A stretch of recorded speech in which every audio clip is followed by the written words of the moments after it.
It is an ancient mariner, and he stoppeth one of three. By thy long grey beard and glittering eye, now wherefore stoppest thou me? The bridegroom's doors are opened wide, and I am next of kin. The guests are met, the feast is set. Mayest hear the merry din. He holds him with his skinny hand. There was a sheep, quoth he.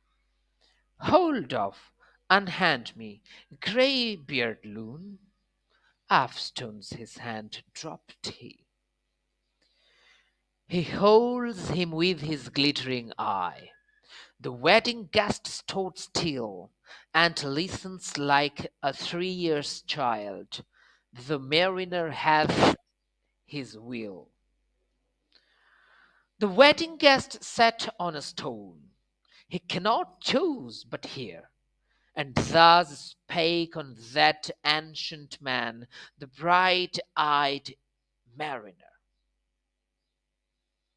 The ship was cheered, the harbour cleared, merrily did we drop, below the kirk, below the hill, below the lighthouse top.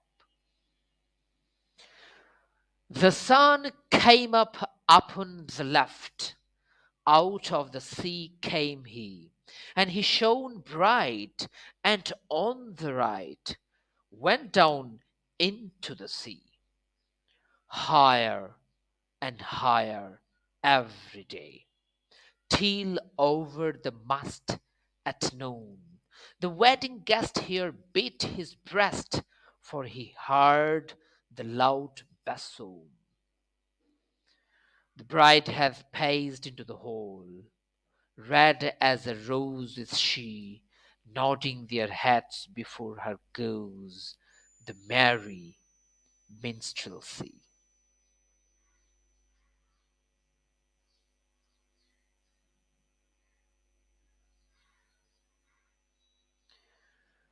The wedding guest he beat his breast.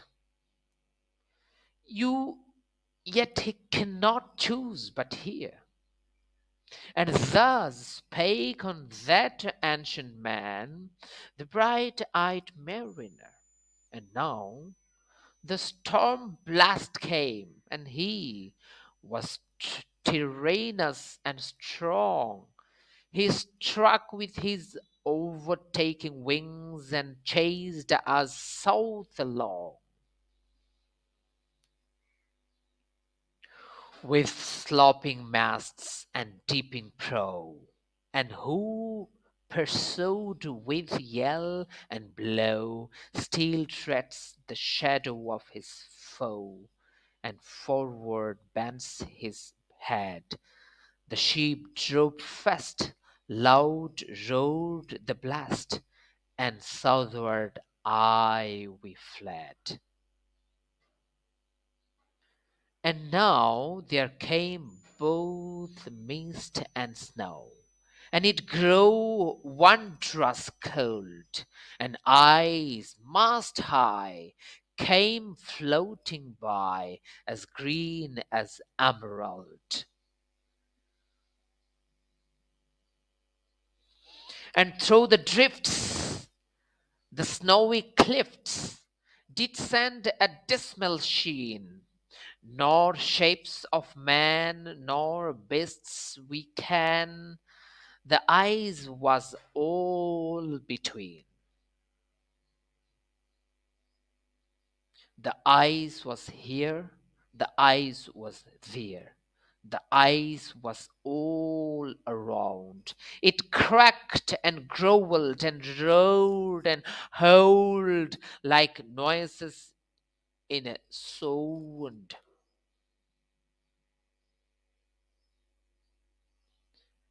At length did cross an albatross. Through the fog it came, as if it had been a Christian soul. We hailed it in God's name. It ate the food it never had eat, and round it flew. The eyes did split with a thunder fit. The helmsman steered us through. And a good south wind sprang up behind. The albatross did follow. And every day for food or play came to the mariner's hollow. In mist or cloud, on mast or shroud, it perched for vespers nigh, while all the night through fog smoke white glimmered the white moonshine. God save thee, ancient mariner, from the fiends that plague thee thus.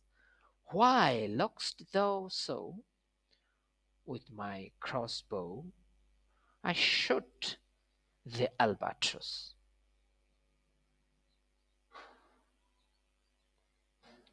So this is the end of part one. Now part two. The sun now rose up on the right. Out of the sea came he, still hid in the mist, and on the left went down into the sea. And the good south wind still blew behind, but no sweet bird did follow, nor any day for food or play came to the mariner's hollow.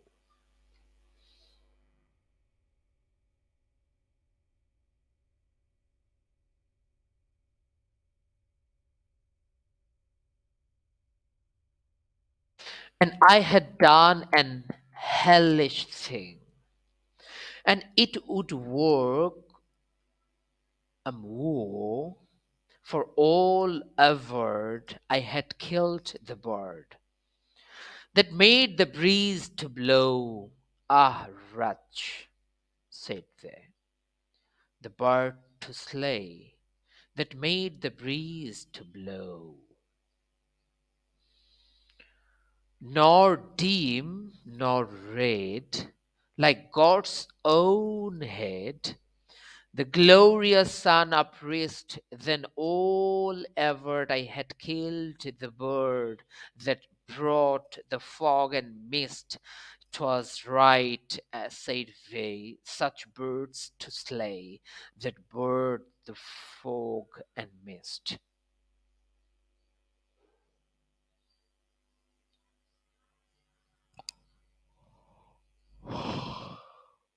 The fair breeze blew, the white foam flow, the furrow followed free. We were the first that ever burst into that silent sea. Down dropped the breeze, the sails dropped down. 'Twas sad as sad could be, and we did speak only to break the silence of the sea. All in a hot and chopper sky, the bloody sun at noon, right up above the mast did stand, no bigger than the moon. Day after day, we stuck nor breathe nor motion, as idle as a painted ship upon a painted ocean.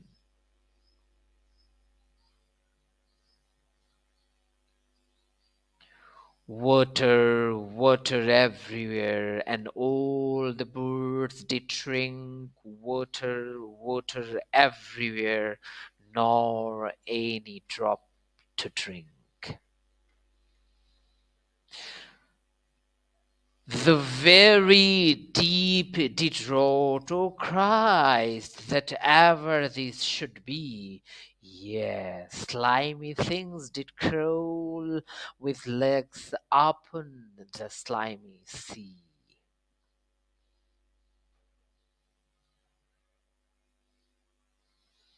About in reel and rout, the death fires doused at night.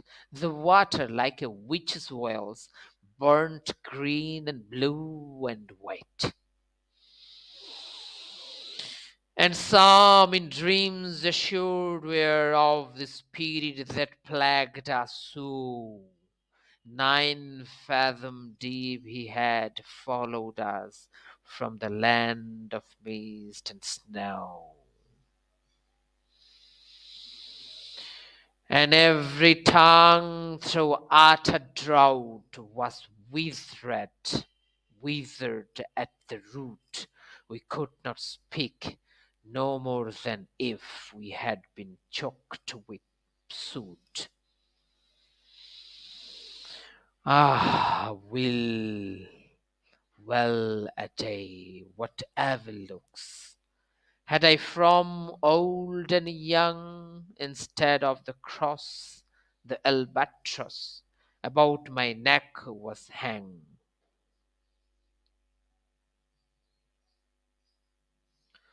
So the second part is over. Now the third part.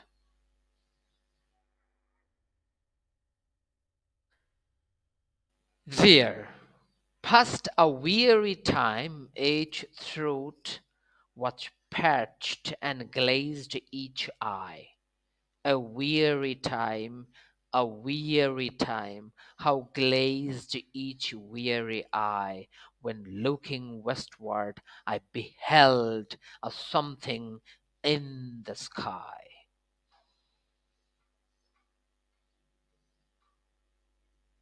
At first it seemed a little speck, and then it seemed a mist.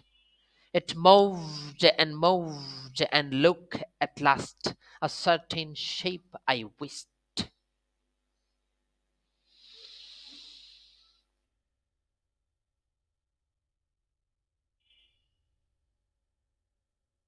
A speck, a mist, a shape I wist. And still it neared and neared as if it dodged a water sprite. It plunged and tucked and veered.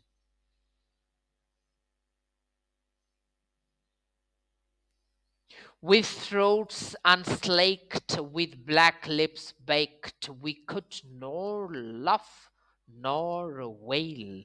Through utter drought, all dumb we stood. I beat my arm, I sucked the blood, and cried, "A sail, a sail."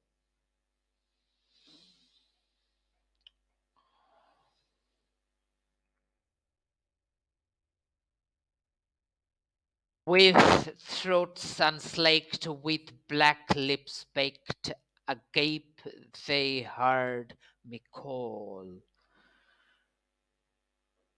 Gramercy. Therefore joy did green, and all at once their breath drew in as they were drinking all. See, see, I cried, she tacks no more, hither to work as will. Without a breeze, without a tide, she steadies with upright keel.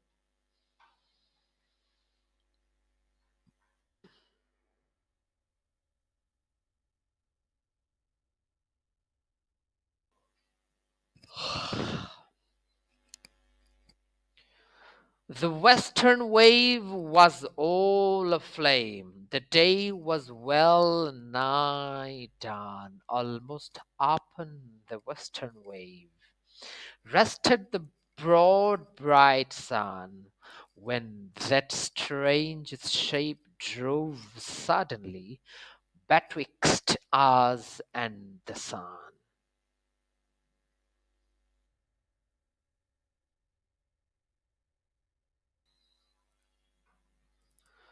and straight the sun was flecked with bars. Heaven's mother sent us grace. As if through a dungeon grate he peered with broad and burning face. Alas, thought I, and my heart beat loud. How fast she nears and nears are those her sails that glance in the sun like restless gossameres.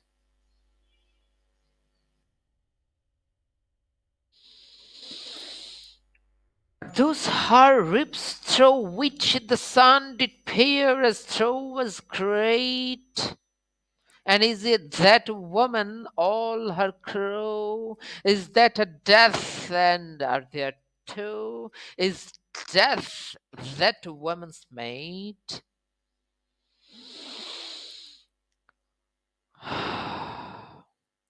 Her lips were red, her looks were free, her locks were yellow as gold, her skin was as white as leprosy. The nightmare life in death was she who thicks man's blood with cold.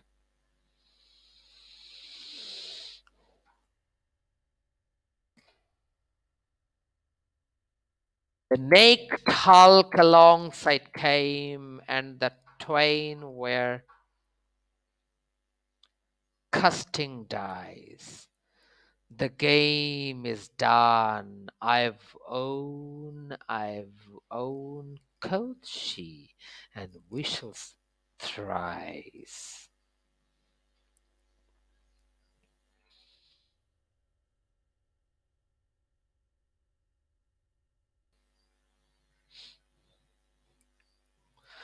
The sun's rim dips, the stars rush out. At one stride comes the dark, with far heard whisper over the sea, offshot the spectre bark.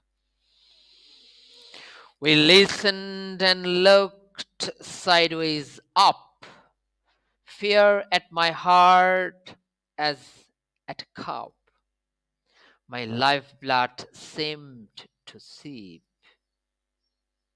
The stars were dim and thick, the night, the steersman's face by his lamp gleamed white. From the sails the dew did drip till clomb above the stern bar, the horn moon with one bright star within the nether tip.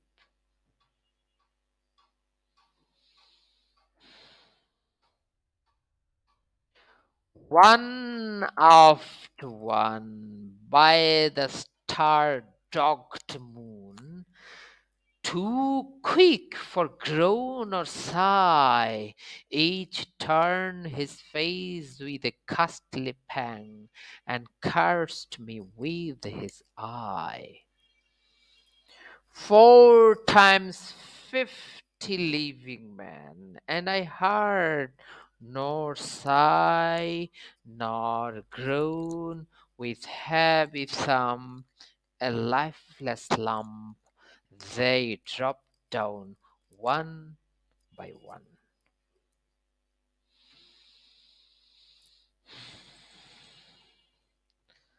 The souls did from their bodies fly.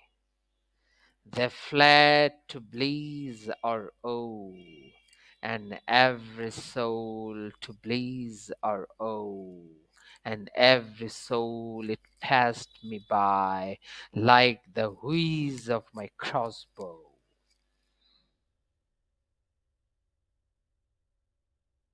So this is the end of part 3. So the other parts will be in another video. Stay tuned.